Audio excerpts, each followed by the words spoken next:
موقف شیخ الاسلام ابن تیمیہ رحمہ اللہ کا موقف ہے، بہت مضبوط موقف ہے۔ جب ایک طلاق ہو جائے، جب تک اس سے رجوع نہیں کرے گا دوسری طلاق بیکار ہے، کیونکہ عورت کو جب طلاق ہوتی ہے ایک ہی ہوتی ہے، جب تک اس کے 3 پیریڈ نہ مکمل ہو جائیں یا عدت ختم نہ ہو جائے، اثر نہ نکاح نہ ہو جائے، اس کو طلاق نہیں ہوتی۔ یہ بعض علماء کا بلکہ 50% علماء کا موقف ہوگا۔ اس میں پاکستان کے سب سے بڑے عالم حدیث کے مولانا محمد شریف صاحب حافظ اللہ، ہاں جی، ان کو لوگ محدث کہتے ہیں، اور وہ ہیں فیصل آباد کے، ضلع قصور سے تعلق ہے، ویسے ان کا بمبا کلاں گاؤں ہے ضلع قصور سے، بیسیکل ادھر کے ہیں، فیصل آباد منتقل ہو گیا، انہوں نے بہت بڑا ادارہ بنایا مرکز تربیہ الاسلامیہ، ان کا بھی یہی موقف ہے،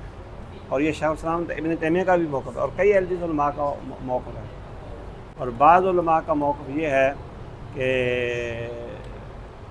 حیض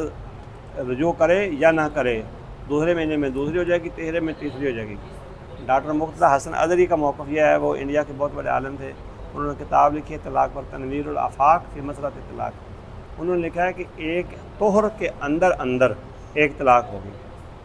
دوسرے طہر میں دوسری ہوگی چاہے رجوع کرے یا نہ کرے، تیسرے طہر میں تیسری ہوگی چاہے رجوع کرے یا نہ کرے۔ باطل نہیں کہا جا سکتا کسی موقف کو بھی، باطل اس وقت ہوتا ہے جب کسی کی طرف دلیل نہ ہو، دونوں طرف دلائل ہوں تو پھر اجتہاد کی وجہ سے اللہ تعالیٰ دونوں کو اجر دے دیتا ہے۔ اگر شیخ الاسلام ابن تیمیہ رحمہ اللہ کا موقف دیکھا جائے، پہلی ہوئی ہے، اس کے بعد جتنے ہیں وہ فارغ ہیں کیونکہ رجوع نہیں کیا، رجوع کے بغیر طلاق نہیں ہوتی۔ یہ آسان اور ایزی طریقہ ہے ساری امت اسلامیہ کے لیے،